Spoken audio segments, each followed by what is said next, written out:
like sea billows roll. Whatever my lot, thou hast taught me to say, it is well with my soul. It is well with my soul. It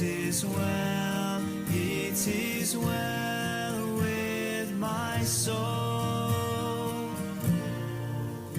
Though Satan should buffet, though trials should come, let this blessed assurance control that Christ has regarded my helpless estate and hath shed his own blood for my soul. It is well with my soul. It is well with my soul. My sin, oh, the bliss of this glorious thought.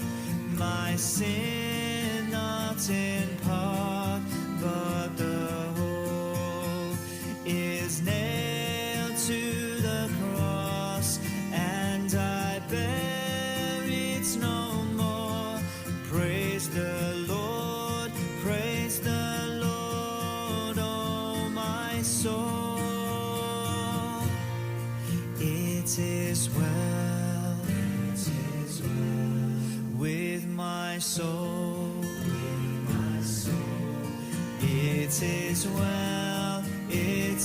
well with my soul. And Lord, taste the day when the faith shall be sight, the clouds be rolled back as a scroll, the trump shall resound, and the Lord shall descend. Even so, it is well with my soul. It is well with my soul. It is well with my soul.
We invite you to stay tuned for the live broadcast of the Wednesday evening Bible study of Mayfield Drive Baptist Church, located in Smyrna, Tennessee.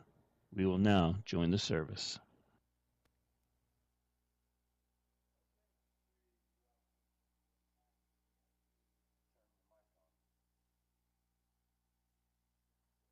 Now, it does help to turn things on, doesn't it?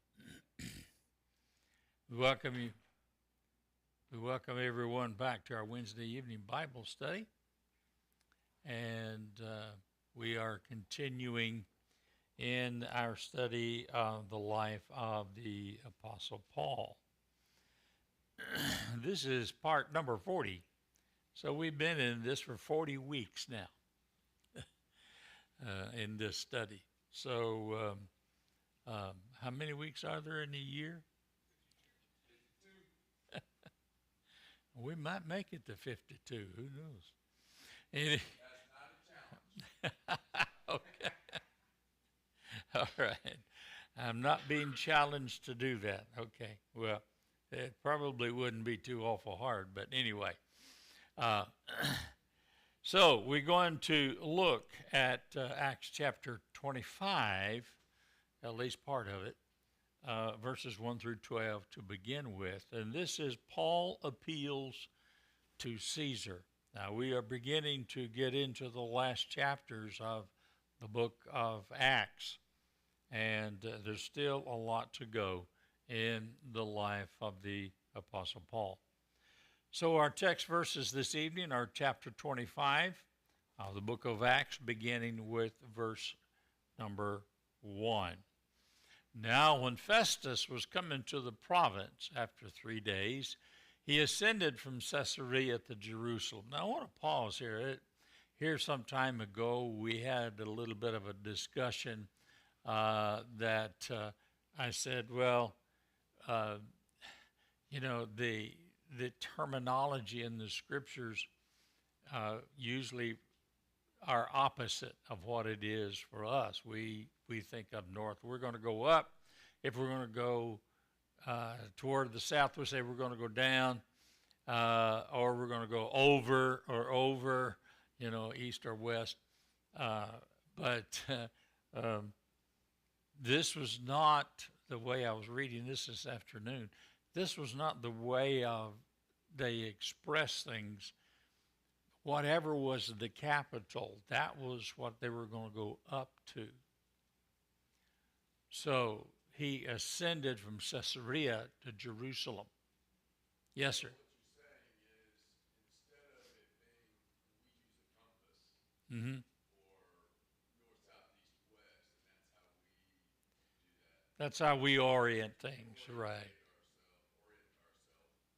But they orient themselves by the capital of the country being north, or so it was speak. Being So you're always everything. All your movement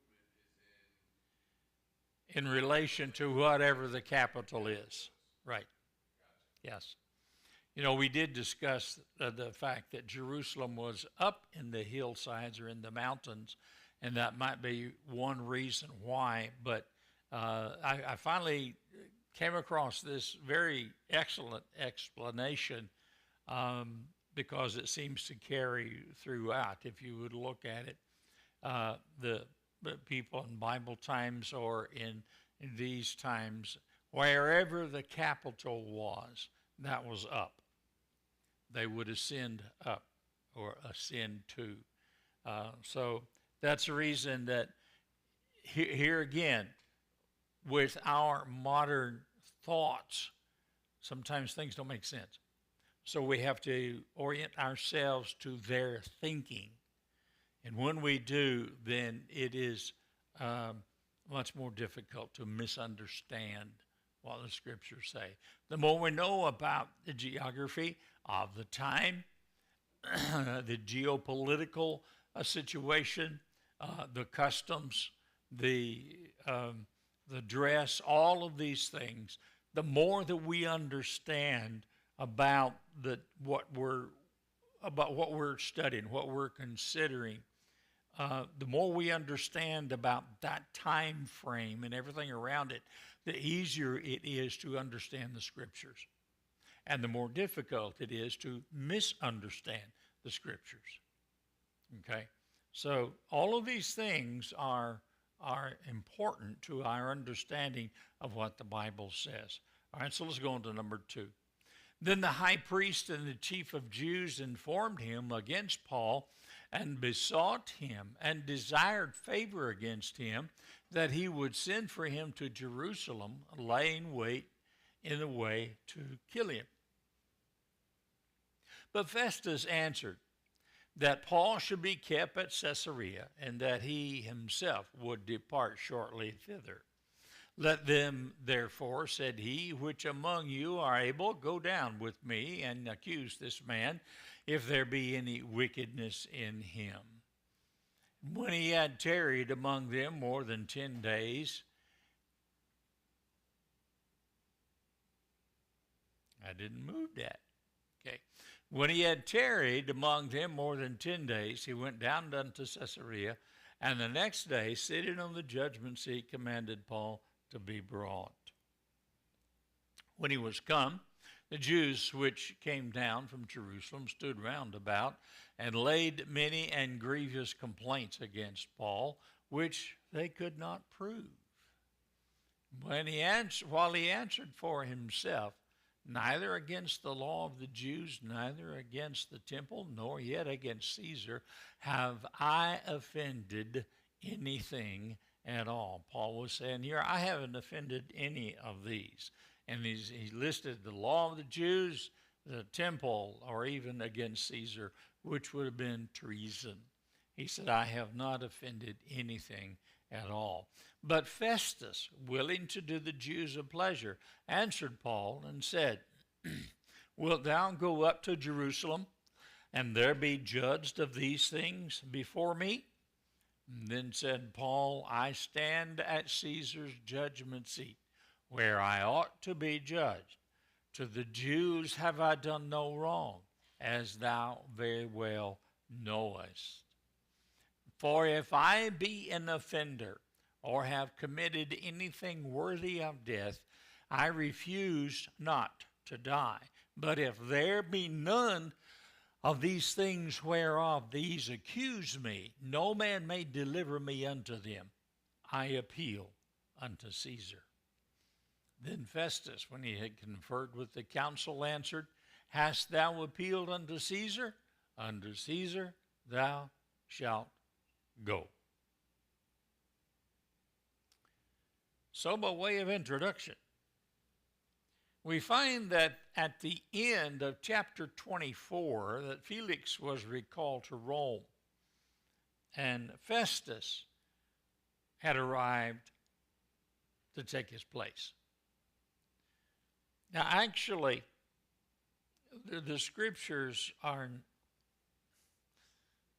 not really clear if Felix was still there when Festus arrived, or if Felix was recalled before Festus got there, and then Festus arrived after Felix had departed. We don't know. The scripture is not clear about that. It could have been that Felix was recalled, and then Festus sent to take his place. And there may have been a vacancy there for a period of time, but we don't know of anything about that. But Festus had arrived in the province. Felix had left Paul in custody for 2 years, even though he could have let him go since he was innocent of all the charges that were brought against him. They couldn't prove anything. Nothing at all. It was actually the Jews of Asia that had brought all of these charges against Paul. And then they left. They went back to where they came from. So the Jews who were from Jerusalem and Judea and the area, the leadership then was left with the carrying out of this thing. They didn't know anything against it, only what they had been told concerning the Jew, from these Jews of Asia. So, all of these things were very spurious charges against Paul, could not be proven beyond the shadow of a doubt. Roman law was not a whole lot different in its core than our law is. If a person was accused of something, there had to be evidence. There had to be proof proving that they were guilty. They could not just be charged willy-nilly, so to speak, and there not be anything there concrete to bring before the magistrates that would prove their guilt. And so this was the situation with Paul.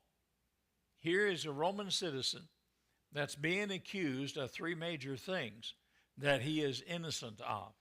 And yet, there is no hard evidence being presented to the magistrates that he is guilty of these things. But Felix had hoped to receive a bribe from Paul or even Paul's companions or fellow disciples. That's why he was left in bondage. That's why he didn't release him. That was the reason for Paul's prolonged detention.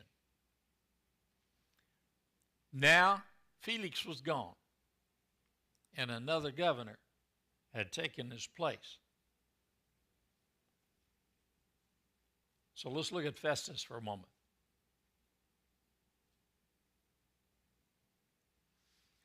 As soon as Paul arrives in Caesarea, prominent Jews from Jerusalem approached Festus for a favor to release Paul to their custody. Now let me pause here for a minute. I know what this says, as soon as Paul arrives in Caesarea. The context of this, and I'm quoting here, I'm drawing from Albert Barnes' comment on Acts chapter 25, verse 1. This is a misprint. It has to be. Okay? Because when Festus arrives in Caesarea, he doesn't linger there. He goes right straight to Jerusalem, according to the scriptures, verse 1. Festus was coming to the province after 3 days. He ascended from Caesarea to Jerusalem.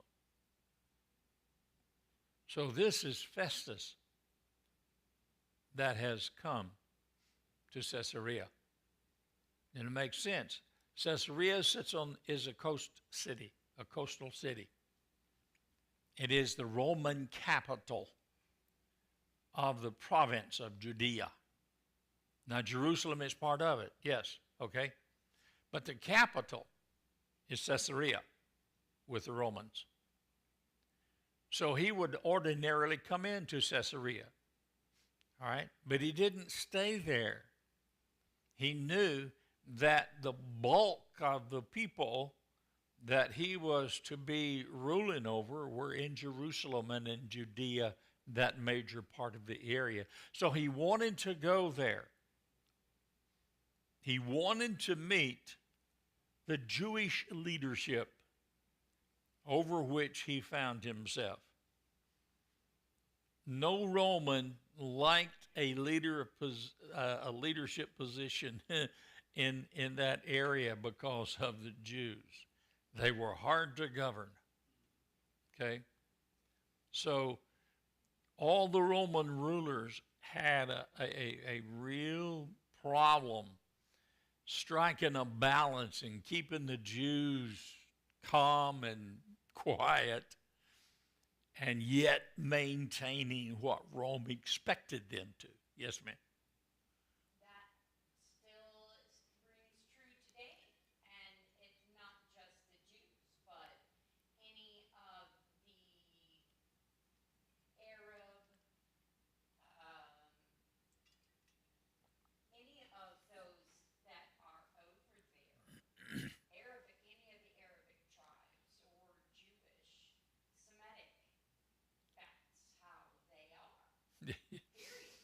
Even today. even today.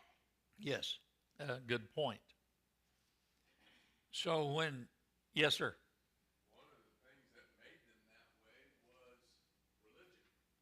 Yes, And still today, religion is a humongous part of their culture. yes, Jewish and Arabic. Correct. No matter the Semitic people, religion religion's more for them than the offspring of Japheth.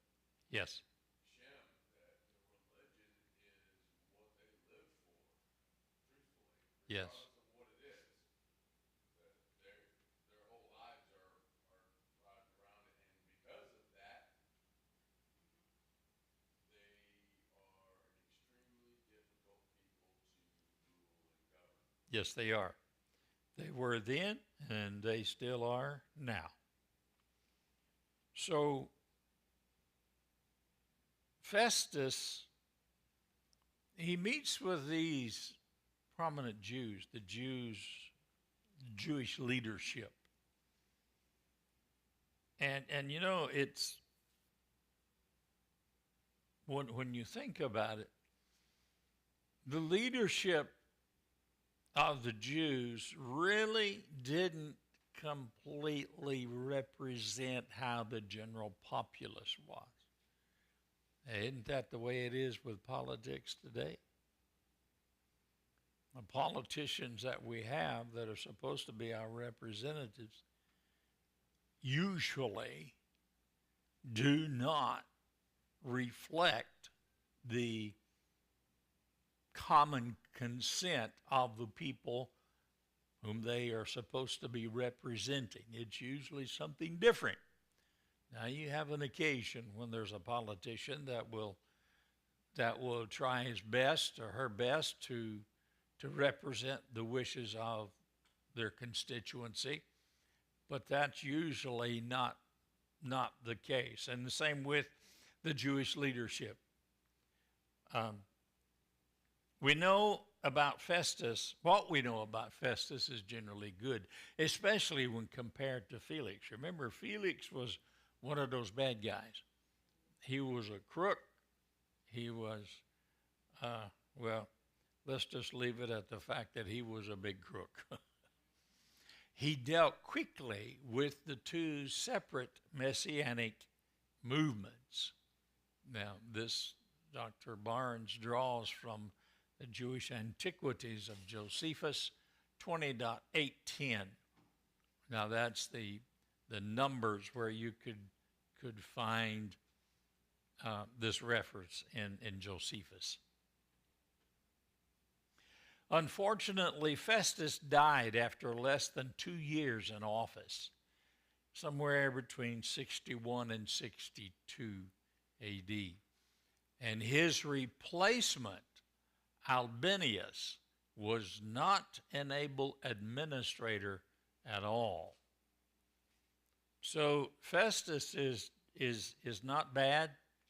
He tries to straighten up the mess that Felix had, but he really didn't have time enough to do it before he died. We're not given any information on how he died. I couldn't find any. It just says that he died in a relatively short time after he took office over from Felix. And then this Albinius, he was worse than Felix. And the guy that proceeded or followed him was even worse than he was. So there was a progression after Festus of downward,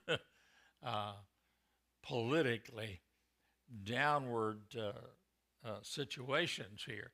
When he arrives in Judea, Festus finds himself in a difficult situation politically. He needs the help of the quote-unquote ruling Jews to manage the province of Judea.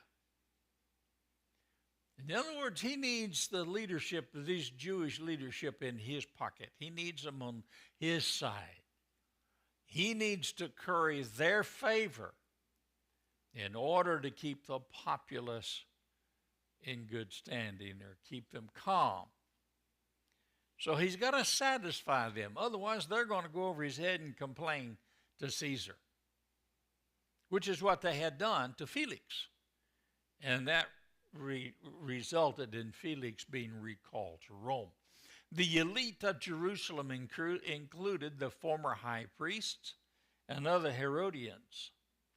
They were, by and large, interested in power and wealth, as most politicians are.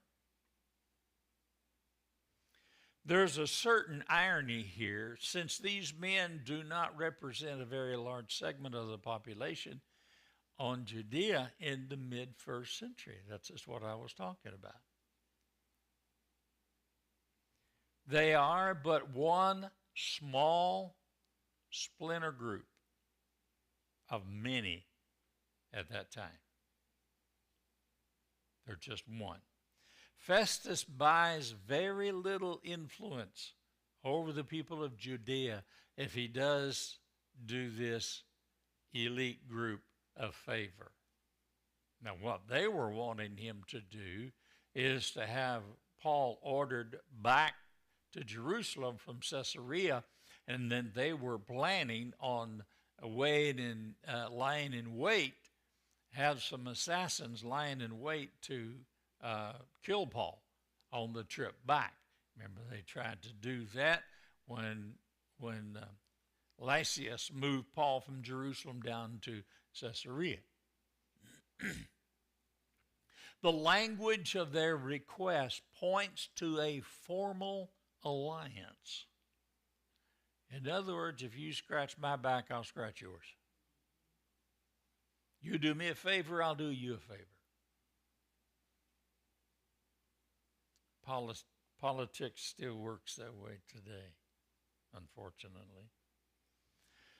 If Festus expects to have the support of the local elite, then he needs to hand Paul over to them for justice rather than release him. It's quite remarkable that there is still a plot afoot to assassinate Paul. We read that in verse number 3. It has been 2 years since Paul's alleged offense, yet there is still a faction which considers him guilty of desecrating the temple. I remember this charge was brought by Jews from Asia, not the Judean Jews. But now the Judean Jews have taken that, and then they're running with it, so to speak. While this seems extreme, remember that bringing a Gentile into the court of the Jewish men was nearly as bad as blasphemy, as the blasphemy committed by Antiochus IV Epiphanes. That was during what was commonly called the 400 silent years. Okay? Yes. Yes. Yes, it was. This is during the Maccabean, what's commonly called the Maccabean period of time. Sorry? Yes, well, it's called 400 silent years, from the end of Malachi to Matthew. I guess it's called that because of when the writing of Malachi was left off until the beginning of the writing of the book of Matthew, or the time frame as far as Matthew is concerned, not necessarily when the book was written. There was a lot of things that happened during those 400 years, especially with the Jews and the Romans, that affected the political situation when you get down to Jesus' time and then on into Paul's times. Some of these things are still holdovers of the things that happened back then.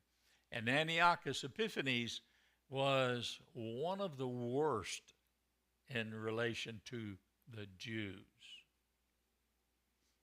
Yes.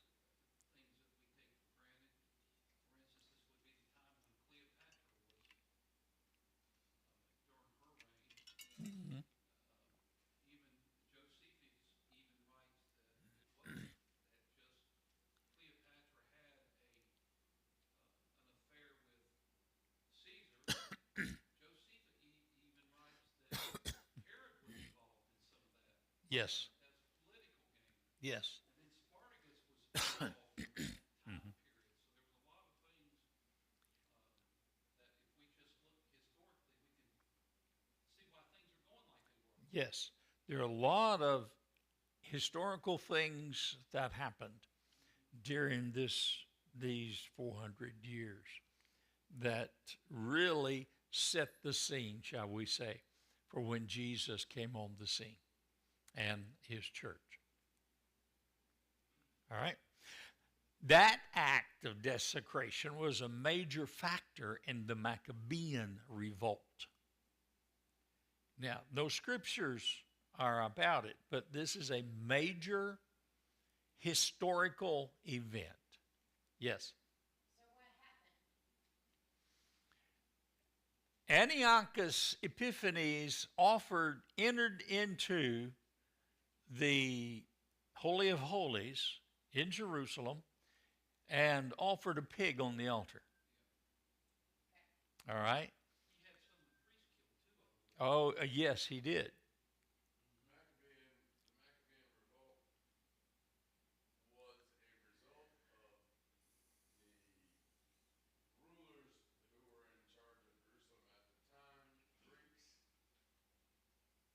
were believed there was an issue with the priests, and there was some unrest in Judea and Jerusalem because of something that was going on with the priests. Yes. Records aren't really clear exactly, and the Greeks took it as revolt against their rulers. Mm-hmm. So they basically banned the Jewish religion.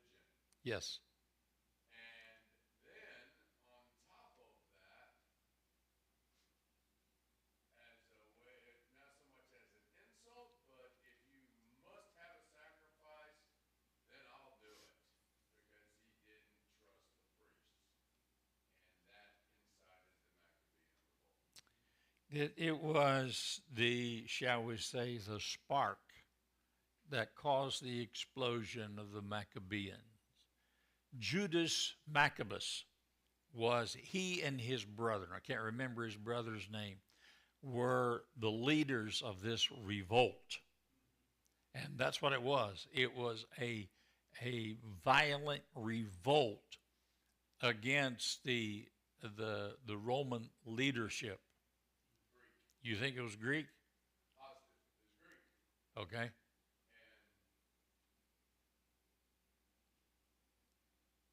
Judas Maccabeus, actually his brother, with the help of the Romans, ended up overthrowing the Greeks, and his brother was put as the ruler for a time before the Romans came in and overthrew him. All right. So this was during that period of time of overlap between the Greeks and the Romans. Between 140 and 169 BC. Yeah, you're right. Brother Joe, one thing Yes. else, all of this would even lead up to the census that would be taken. Mm-hmm. They're keeping their eyes upon these Mm-hmm. quote unquote troublemakers. Mm-hmm. Yes. It's Yes. best to know history. Yes. Yes, ma'am. Oh, you know, Hanukkah is the Jewish festival of lights that celebrates the Maccabean revolt. It's what again? It celebrates the Maccabean revolt. What festival did you say? Hanukkah. Oh, Hanukkah. Okay. Yes. Yes. Hanukkah. Hanukkah. Yeah. Simon Dasi,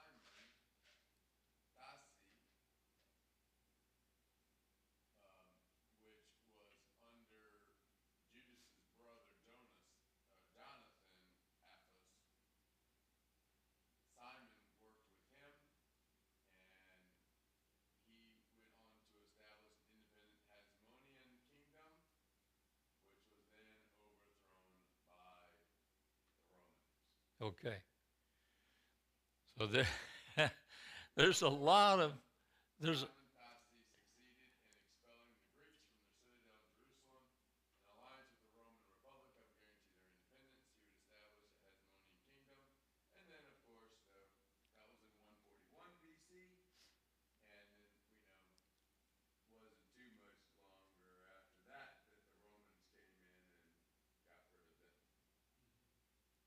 They took over completely. Yes, yes. A lot of very interesting history that goes on here that affects what the scriptures say. Okay? These enemies of Paul are burning with the same zeal for the law Paul had in Acts 9 when he traveled to Damascus to arrest the followers of the way. Festus sees that there is nothing about Paul that requires punishment. Of course, he's looking at it from the Roman viewpoint. In fact, these are not even real accusations being made against Paul, not in his viewpoint, because, again, he's looking at it as a Roman magistrate. Paul's accusers are not present, therefore the very basis of a case against him in Roman law is missing. They were not in Caesarea. They were in Jerusalem. So they weren't even there to say, okay, this is this. You know, when an accuser does not show up in court to testify against the accused, the case is thrown out because there's nothing to establish the case. This was Paul's point in his defense before Felix.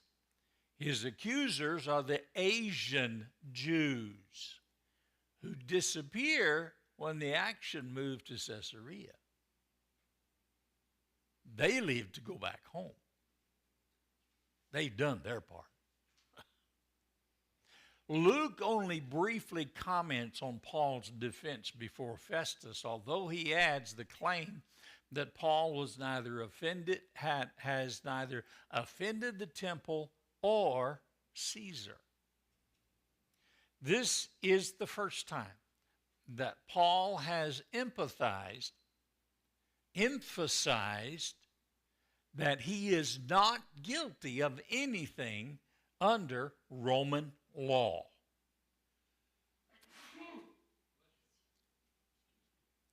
Now, he has testified before, but he has not answered to the accusation that he had violated Roman law. But that's what they are accusing him of now.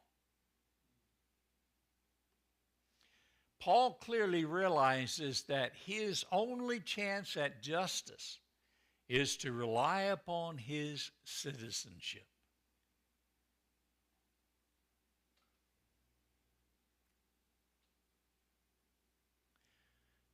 Let's look at Agrippa and Bernice's visit to Festus. Again, we go back to our text, chapter 25, beginning with verse 13 through verse 22. And after certain days, King Agrippa and Bernice came unto Caesarea to salute Festus. When they had been there many days, Festus declared Paul's cause unto the king, saying, There is a certain man left in bonds by Felix, about whom, when I was at Jerusalem, the chief priests and the elders of the Jews informed me, desiring to have judgment against him. To whom I answered, It is not the manner of the Romans to deliver any man to die, before that he which is accused have the accusers face to face, and have license to answer for himself concerning the crime laid against him. Therefore, when they were come hither, without any delay on the morrow, I sat on the judgment seat, and commanded the man to be brought forth.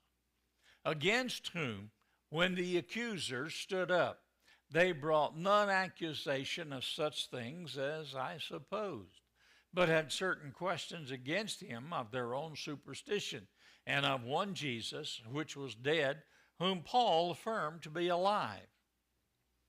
And because I doubted of such manner of questions, I asked him whether he would go to Jerusalem and there be judged of these matters. But when Paul had appealed to be reserved unto the hearing of Augustus, I commanded him to be kept till I might send him to Caesar. Then Agrippa said unto Festus, I would also hear the man myself. Tomorrow, said he, thou shalt hear him. Okay, you want to hear him? You got your chance. All right, so after certain days, King Agrippa, this Agrippa was the son of Herod Agrippa from Acts chapter 12 and verse 1. He was the great grandson of Herod the Great. And you remember who that was? He's the one who tried to kill Jesus, and he is also the one who built the temple. That is reconstructed the temple. That is correct. Yes, you're right. So, we're getting back into a little bit of what we looked at the last time when we looked at Drusilla. Well, yes, because Bernice is Drusilla's oldest sister, older sister.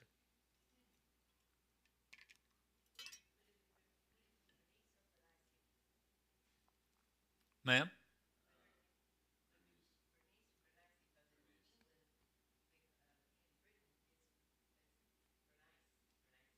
Yeah, they would pronounce it, the British would pronounce it Bernice.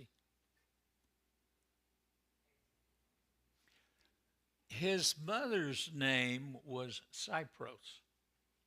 That's according to Josephus, The Jewish Wars, Book 2, Chapter 11, Section 6. When his father died, he was at Rome with Emperor Claudius. Now, they were talking about Agrippa II here. Josephus says the emperor was inclined to bestow upon him all his father's dominions, but was dissuaded by his ministers. Some internal politics going on there. The reason of this was that it was thought imprudent to bestow so large a kingdom on so young of a man and one so inexperienced.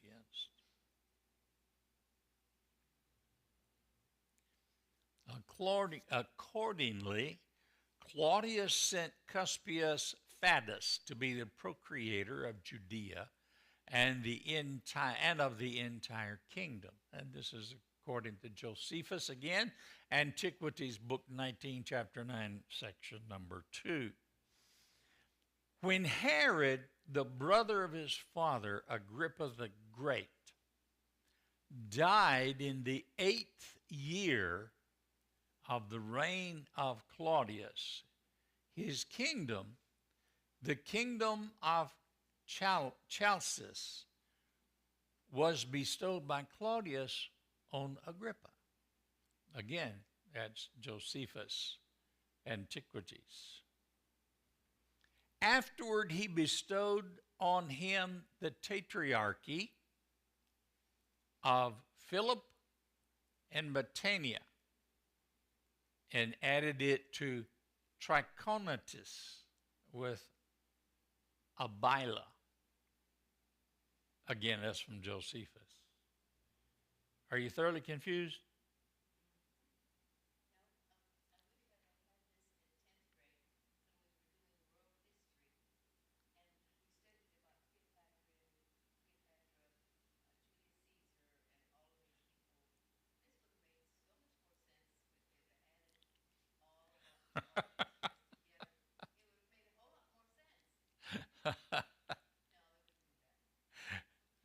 That's true. Okay, after the death of Claudius, Nero, his successor, added to his dominions Gileas and Perea and a part of Galilee. They're always splitting these places up and making this part of this and this and this. And no wonder the people were so confused most of the time as to who was who. Agrippa had been brought up at Rome and was strongly attached to the Romans. Now, was Agrippa a Roman?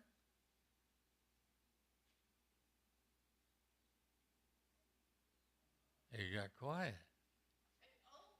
Technically, if you want to be technical about it, he probably was. He was not a Roman. He was a Jew. But he was brought up in Rome. The Herodians were Jews for the most part. Okay?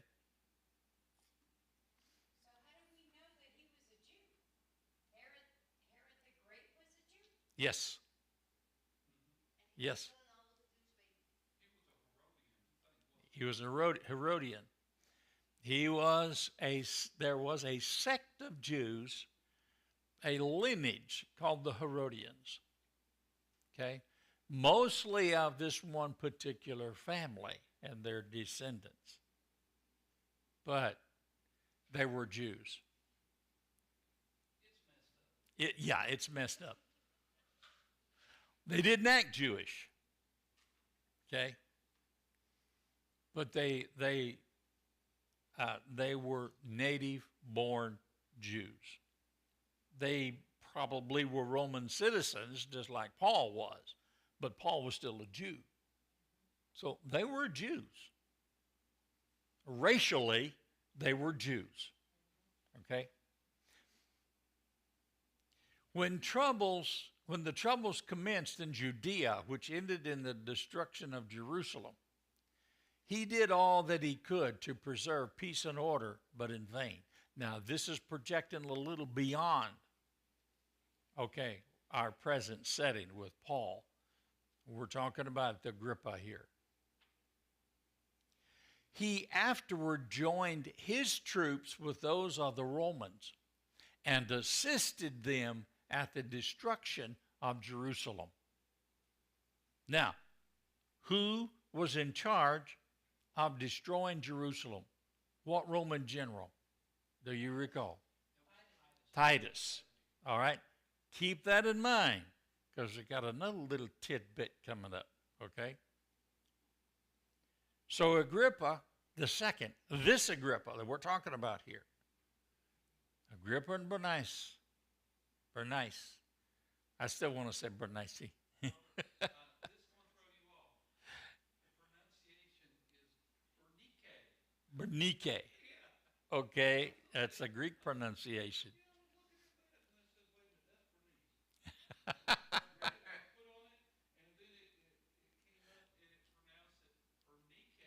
Bernike. Okay, that would have been the Greek. I think that's a Greek pronunciation. All right, after the captivity of that city, he went to Rome with his sister Bernice, where he ended his days. He died at the age of 70 years, about 90 A.D., just before the writing of the book of Revelation.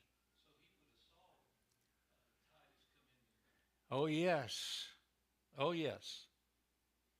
His manner of living with his sister gave occasion to reports respecting him very little to his advantage. Now, here's where this little tidbit, and yes.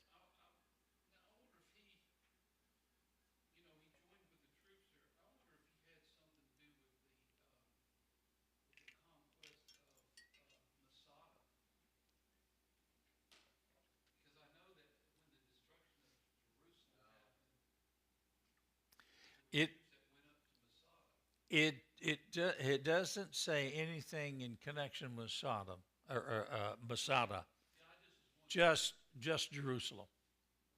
You know, and it took a time. It took a while for them to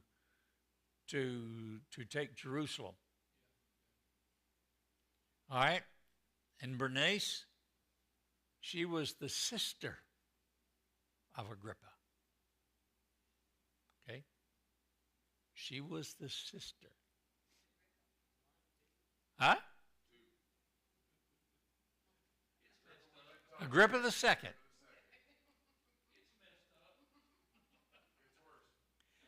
Now, here we go. She had been married to Herod, king of Chalcis, her own uncle by her father's side. I am my own grandpa. Worse than that. Now, Brother Joe, they can understand why when John the Baptist he got his head cut off for. That's not, you messed up.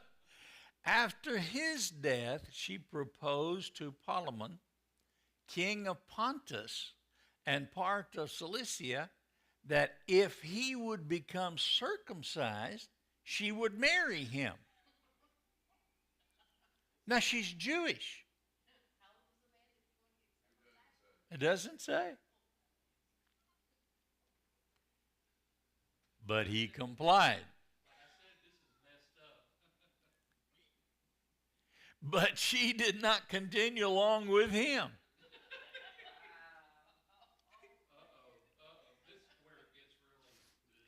After she left him, she returned to her brother Agrippa the second, with whom she lived in a manner such as to excite scandal. In other words, they abode as man and wife, not brother and sister. Okay?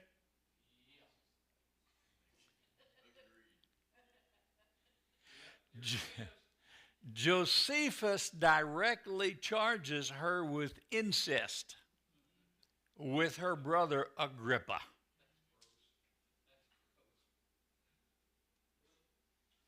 That's in Antiquities, Book 20, Chapter 7, Section 2. Section 3, sorry. So April, so their children, what relationship would their children be to their mother? Their brother, would that be their brother? Dr. Albert Garner, in his comments on verse 13, also had this to say concerning this dysfunctional family.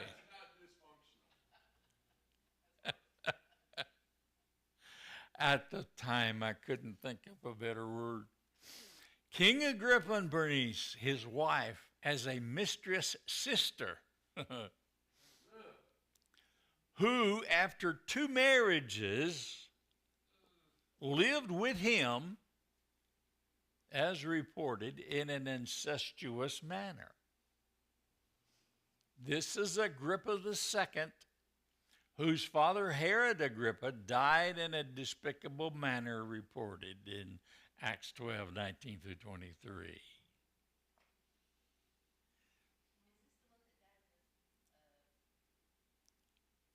Uh-huh. I wonder why. Bernice and Drusilla, that we looked at last week, Acts 24:24, wife of Felix, were sisters of Herod Agrippa II.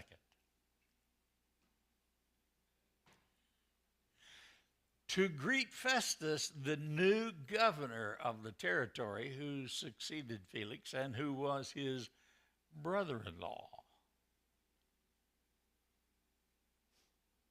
Felix was Agrippa II's brother-in-law. Now, look at this.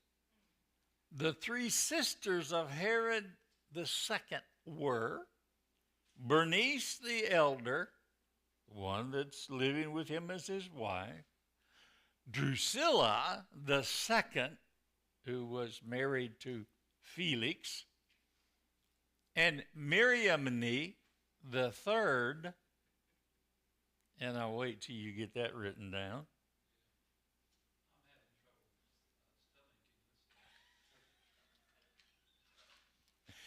Each of which, according to Josephus, dropped and swapped husbands promiscuously.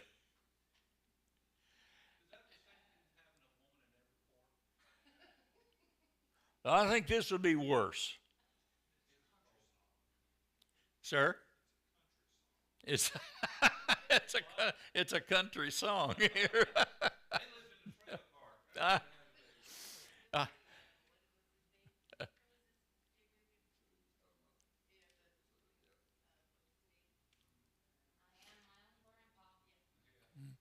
it was this Herod Agrippa who built a large palace at Jerusalem.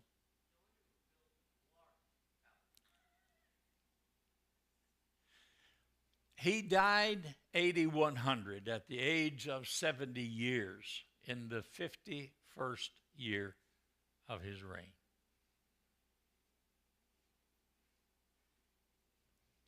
His sister mistress, Bernice, a beautiful woman, also came mistress of, now get this, Here we go again. first Under the sun. Vespasius, then Titus. Remember I told you to hang on to that? Titus, following Herod's death. I wonder if she sent Titus in there to wipe all that clean. Let's start off with a new slate. Yeah, but you see, these folks were on the Roman side. Do as the Romans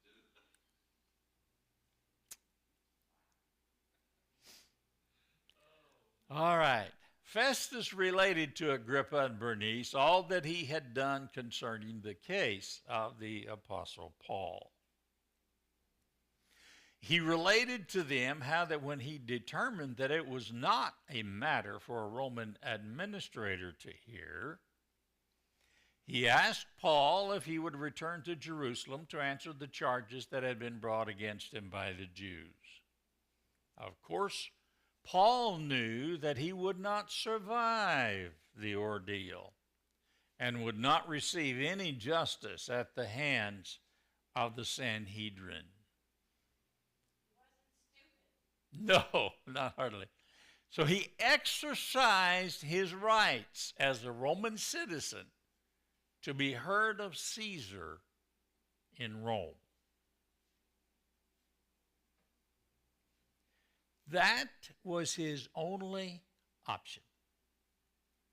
And it was the option that the Lord desired of him, for he was to visit Rome.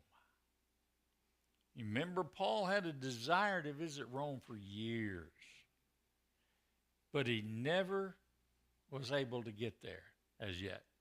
We can be sure that this was not the way and manner that Paul expected to visit Rome, but it was the way that God had determined for it to be. Conclusion. Any questions, comments?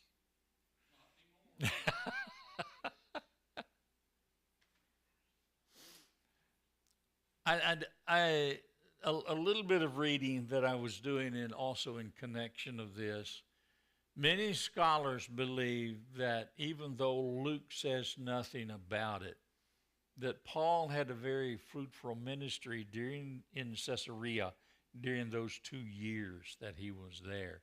You remember I touched on that last week. It was my opinion that Paul was not idle during that 2 years while he was there in Caesarea. That was just not Paul's nature.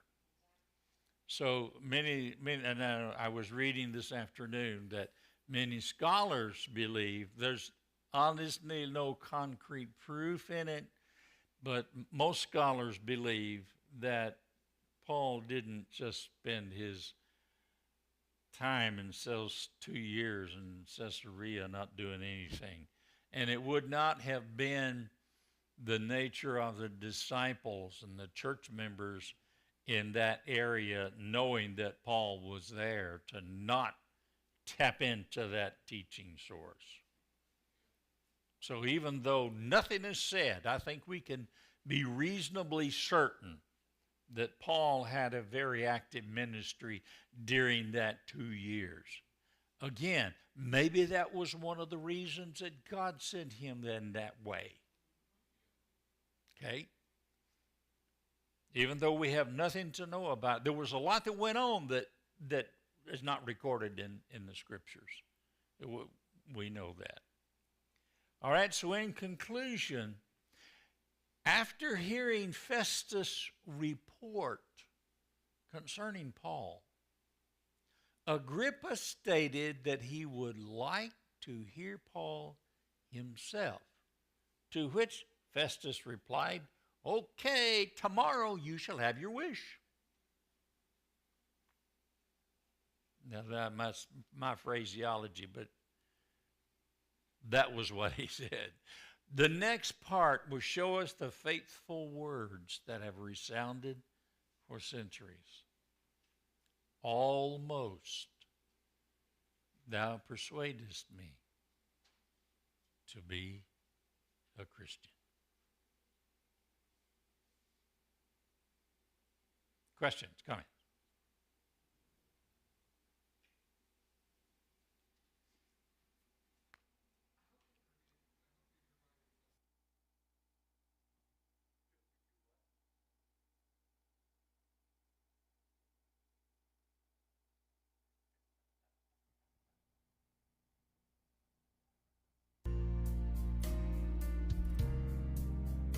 We here at International Missionary Baptist Ministries are so thankful that you chose to watch or listen to this Wednesday evening Bible study.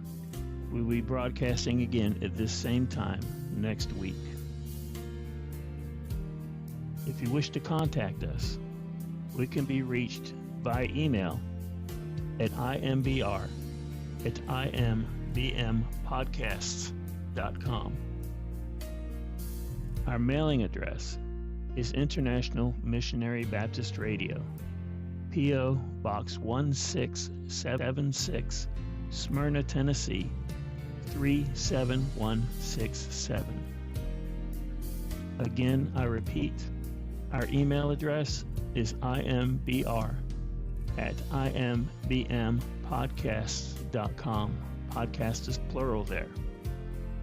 Our snail mail is International Missionary Baptist Radio, P.O. Box 1676, Smyrna, Tennessee, 37167.